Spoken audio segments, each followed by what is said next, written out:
Olá, tudo bem?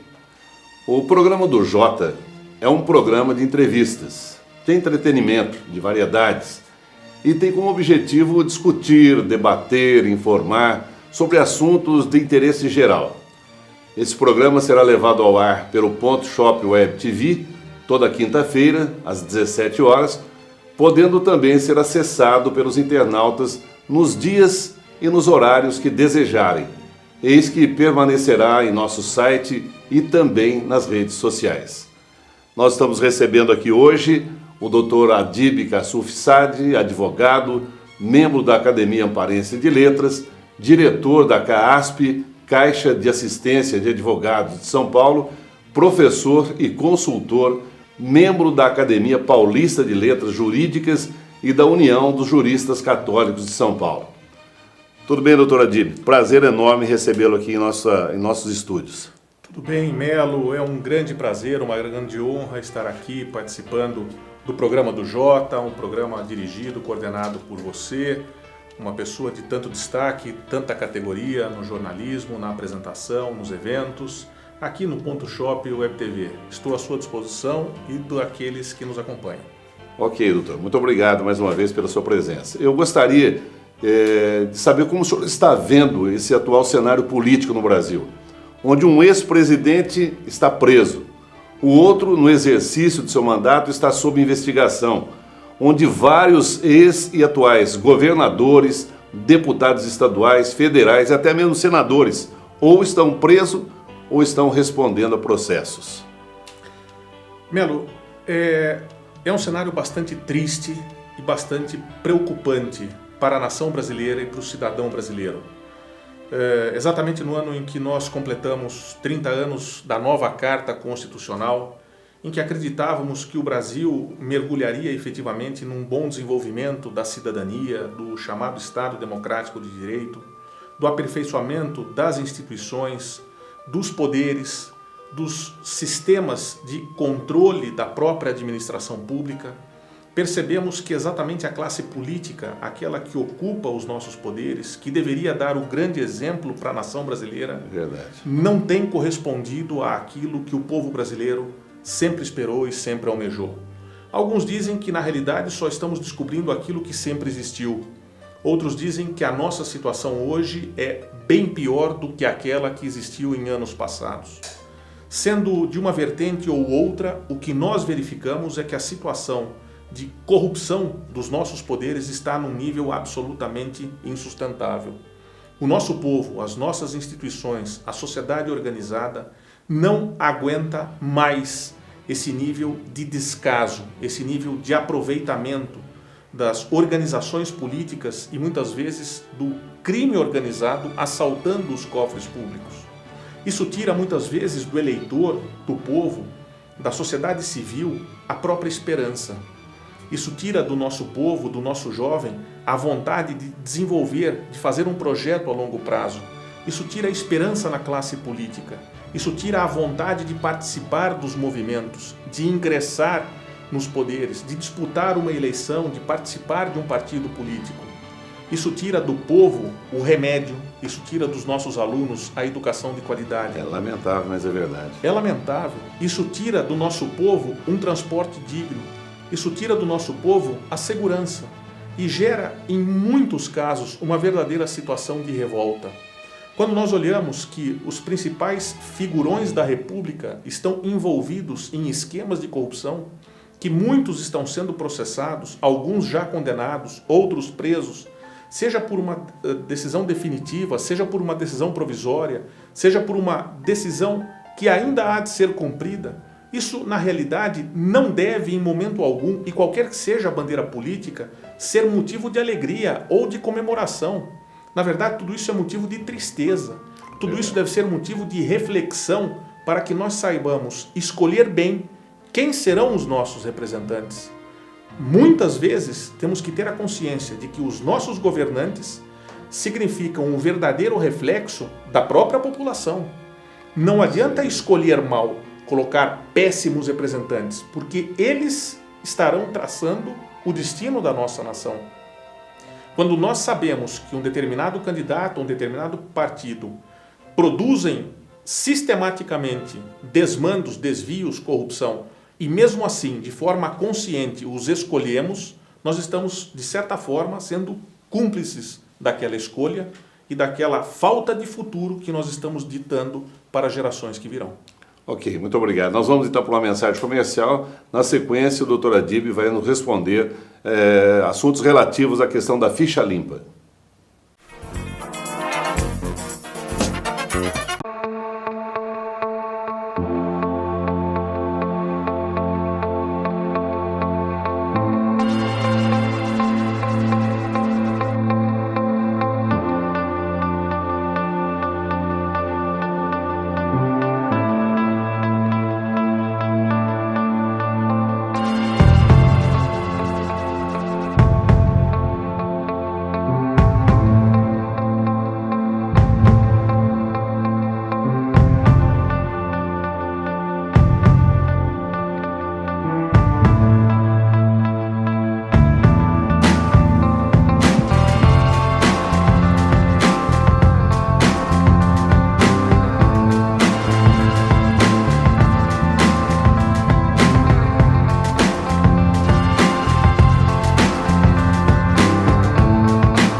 Doutor Adib, como que o senhor vê essa questão da ficha limpa? Ela veio realmente para ficar ou o senhor acredita no jeitinho brasileiro, como temos visto alguns movimentos sociais exigindo, de certa forma, que a tal ficha limpa seja ignorada para alguns candidatos? Melo, infelizmente, toda vez que nós apertamos um pouco a fiscalização ou os sistemas de controle, surge aí um movimento ou dois buscando esse jeitinho.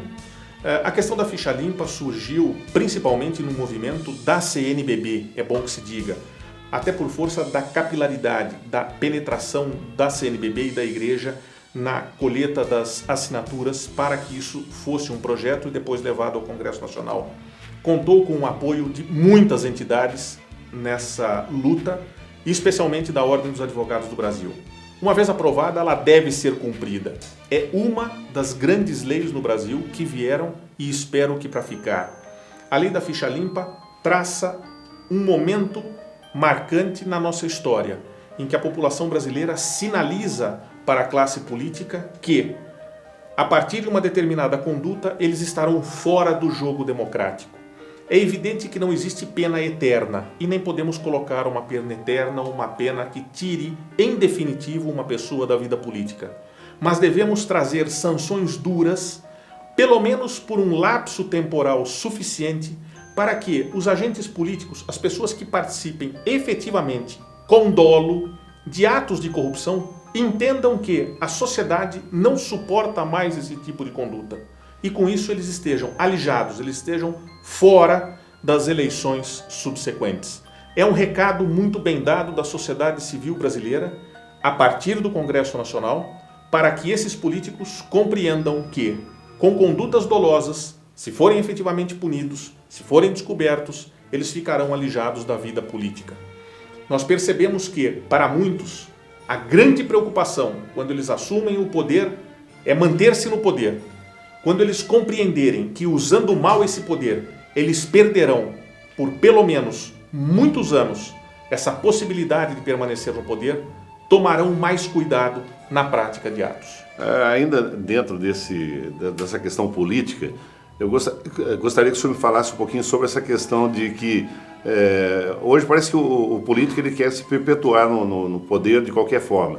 Então, passa de pai para filho, é filho apoiando o pai, e depois o pai apoia o filho, e depois o sobrinho, depois alguém. Então, parece que fica um grupo político para a vida toda. O senhor é favorável a isso? Ou o senhor acredita que o ideal seria que cada senador ou cada deputado estadual, federal, governador, prefeito, vereador, se tivesse um mandato, tipo assim, 2 eleições, depois teria que um descanso de mais um mandato, depois poderiam voltar a disputar as eleições. Como que o senhor vê essa questão?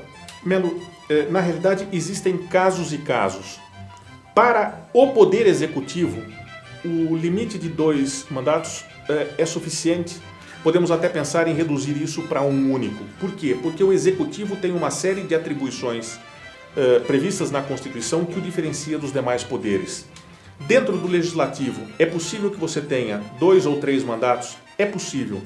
Em alguns casos, é até bom que isso aconteça por força do desenvolvimento de políticas públicas, pela representatividade de determinados grupos ou parcelas da sociedade civil.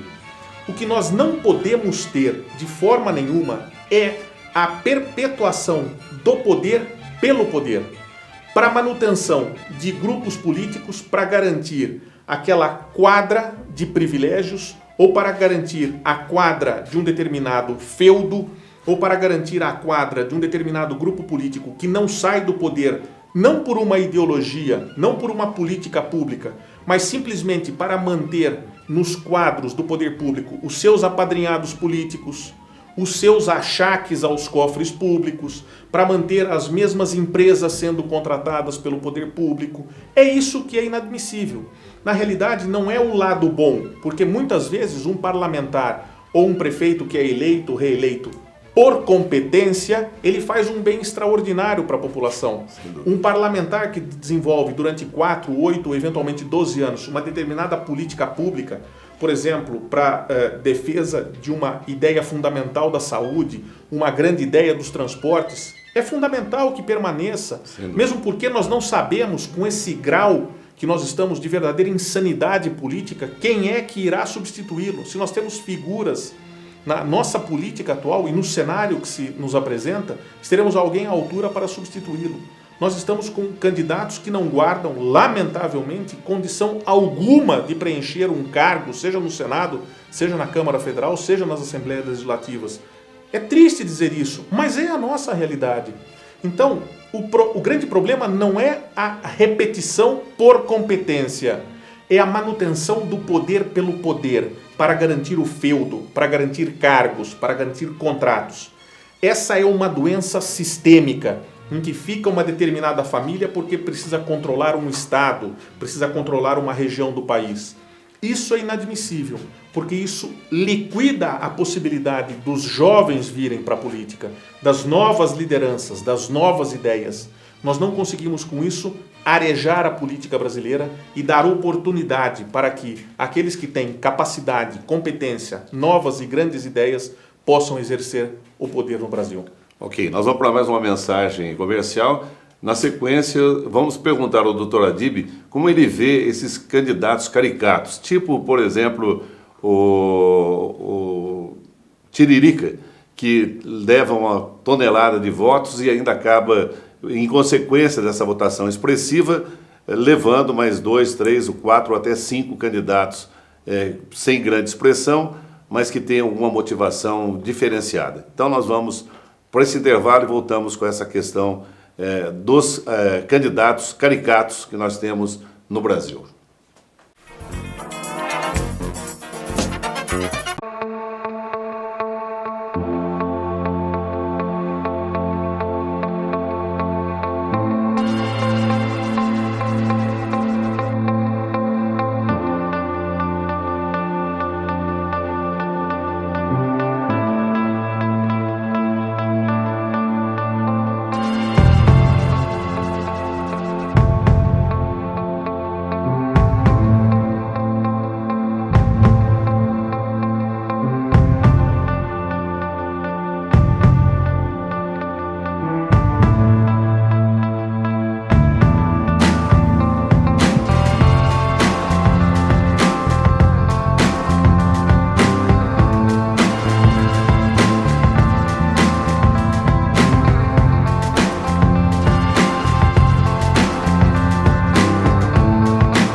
voto de protesto, o voto para candidatos caricatos, tem feito com que a votação expressiva desses candidatos levem outros despreparados também, ou igualmente despreparados, para nos representar.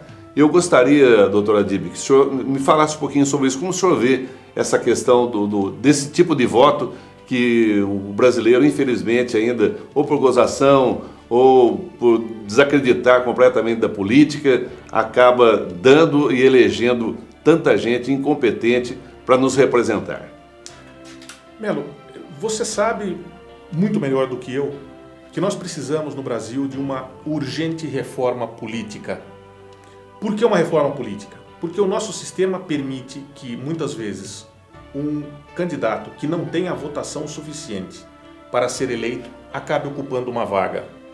Nós permitimos algumas distorções no nosso sistema, desde o financiamento de campanhas, que a legislação impõe severas restrições, mas lamentavelmente encontramos pessoas que burlam essas restrições. Infelizmente. Algumas restrições que levam até uma verdadeira hipocrisia, porque são restrições que fazem de conta com que alguns segmentos da população não irão financiar as campanhas e eles irão financiar de qualquer forma.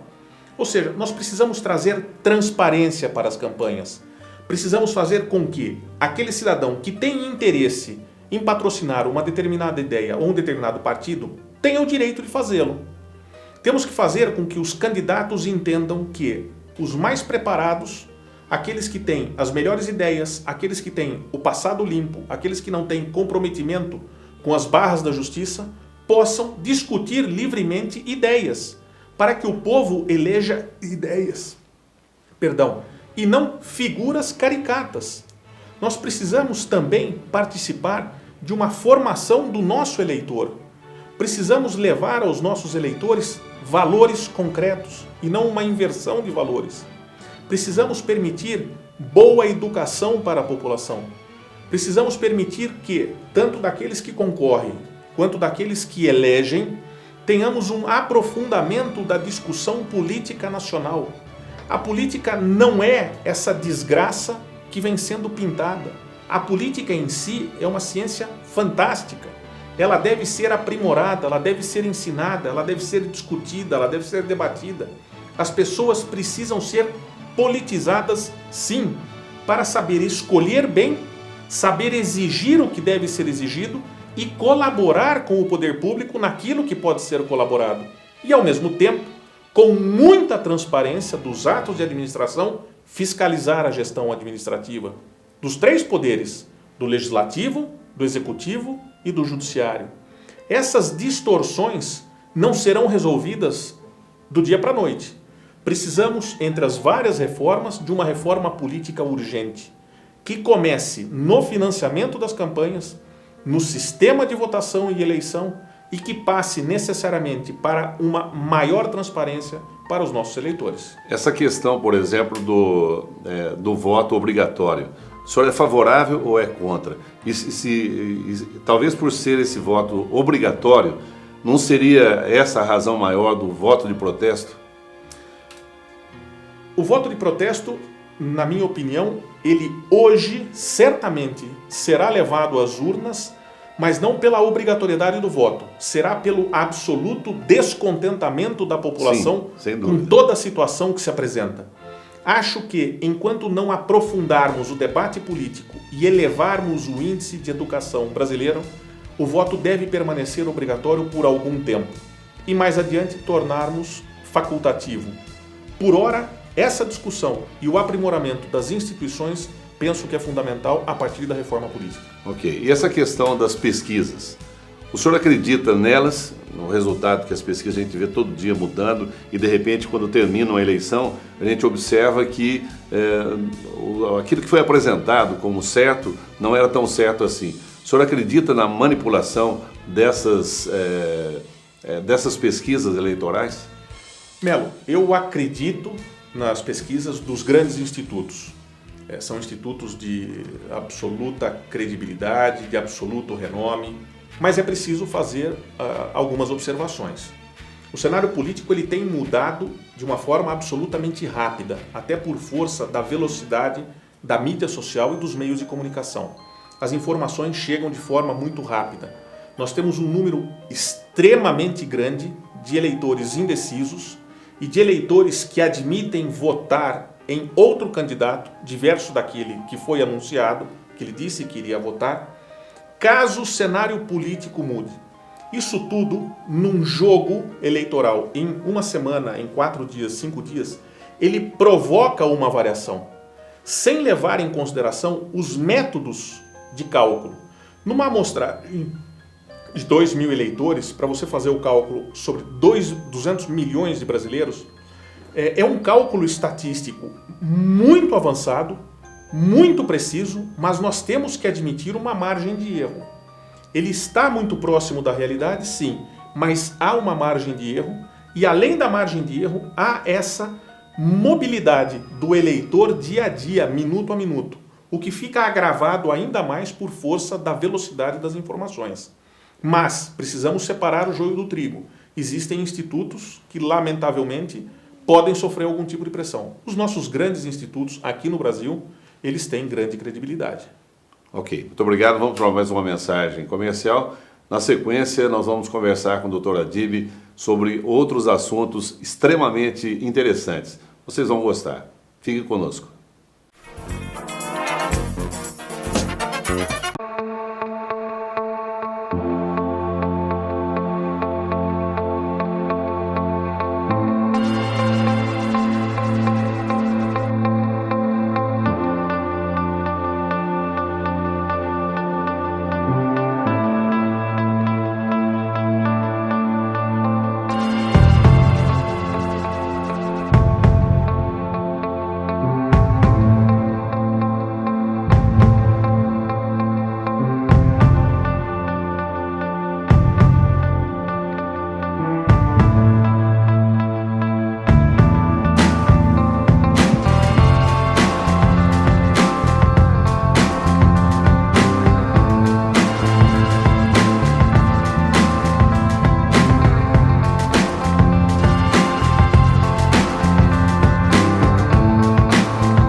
Doutor Adib, confortável a cadeira, o banco? Bastante, muito confortável. Aliás, parabéns pela beleza do cenário, pela beleza das instalações. Parabéns, meu. Ok, muito obrigado, viu, doutor? Só lembrando que esse cenário foi preparado pela empresa parceira, nossa parceira aqui, a Estrutura e Festa, do grupo Bruneto. Muito obrigado, Bruneto, família maravilhosa que tem contribuído de forma muito importante para que a gente possa fazer esse programa no nível que os nossos telespectadores merecem. Bem, eu queria que o senhor falasse um pouquinho agora sobre a questão da descriminalização do aborto, porque o senhor, além de advogado, é também uma pessoa muito religiosa, de uma formação religiosa muito forte, né? E vem de uma família tradicional e, graças a Deus, tem também uma família extraordinária criada nesses ensinamentos cristãos. Então, eu gostaria que o senhor falasse conosco sobre essa descriminalização do aborto. Eis que a gente ainda vê muita gente, muito povo despreparado, talvez, defendendo essa liberdade que a mulher tem de ser dona do corpo, como se isso fosse o máximo possível, né? E vendo outras pessoas, talvez mais amadurecidas, mais preparadas, mais, mais preparadas para discutir essa questão da vida, defendendo que a vida deve permanecer. O senhor vê como essa questão dessa luta para a descriminalização do aborto? Melo, a questão do aborto é uma questão bastante complexa. Não há como negar que existem muitas pessoas defendendo a liberação, outros a manutenção da legislação atual, outros defendendo ainda uma modificação até para um endurecimento maior da legislação que nós temos. O que ocorre? Minha opinião, desde já eu defendo a vida. Não se trata de ser contra alguma coisa, de ser contra A, contra B, contra C, contra a mulher, contra o feto, nada disso. Trata-se, na realidade, de defender a vida. Defender a vida significa, desde a sua formação inicial, desde a concepção, quando nós temos a formação do feto, até o seu declínio natural, ou seja, até a morte natural da pessoa. Não percebo e não vejo autoridade humana que possa dizer para nós hoje qual vida é mais ou menos digna de ser vivida. Não vejo hoje quem tenha autoridade entre nós para dizer quem merece viver e quem não mereça viver. Isso, na realidade, está longe de ser um aspecto ou um argumento meramente religioso, como tem sido arguído ou acusado até na mídia ou por muitos dos debatedores. O que nós temos é uma declaração de direitos universais feita pela ONU, que diz que a vida é um direito fundamental e lá não há exceção. Nós temos o Pacto de San José da Costa Rica, que é um tratado internacional do qual o Brasil é subscritor e que, portanto, veio integrar o nosso ordenamento jurídico com status de direito fundamental e, portanto, nível constitucional, no sentido de que a vida é um direito fundamental e deve ser sempre preservada. Lá não há exceção. A nossa Constituição que fala do direito fundamental à vida. Portanto, não se vislumbra a possibilidade de tornar a vida humana algo descartável, algo que possa ser simplesmente colocado no lixo pela vontade de alguém, seja do pai, da mãe ou de ambos, ou por simplesmente o aconselhamento de um amigo, do vizinho, do colega de bar ou do colega do futebol. Na realidade, o que se busca hoje é uma liberação absoluta. Não se discute aquele caso que já tem previsão na legislação brasileira, quando, por exemplo, a mãe está acometida de câncer. A mãe, quando está acometida de câncer e precisa do tratamento de quimioterapia, e faz o tratamento e vem a perder o feto, não se tem um tratamento como um aborto. Na realidade, e aí até do ponto de vista moral, não se fala em aborto, porque dentro das manobras médicas necessárias para salvar a vida da mãe, a criança veio a ser perdida. Portanto, não era desejo que aquela mãe viesse a perder a criança. Há uma necessidade de separar aquilo que já existe na nossa legislação, que é provocar o aborto, levar ao aborto por força de estupro ou desse tratamento médico efetivo, do que se pretende hoje, que é uma liberação absoluta. Outros dizem, não, até 3 meses é possível porque até 3 meses não é um ser humano ainda. Olha, até 3 meses é o quê? Um animal? Depois de 3 meses nós enviamos um e-mail para o feto dizendo parabéns, a partir de agora a sua composição no DNA deixou de ser de animal, você virou um ser humano. É complicado quando nós começamos a buscar justificativas absolutamente injustificáveis. Buscamos razões onde não há razão para transformar o que é um ser humano naquilo que não é humano. Nós defendemos na nossa legislação, e permitam-me a comparação, que se você destruir o ovo de uma tartaruga é crime ambiental e você responde sem fiança. Mas se você destruir o embrião humano, não há problema algum. É isso que nós pretendemos? Que tipo de prevenção, que tipo de defesa de valores o nosso ordenamento jurídico irá preservar ou deixar para gerações futuras? Nós daremos uma proteção jurídica maior ao ovo de tartaruga ou ao embrião humano? Que tipo de sociedade nós estamos construindo?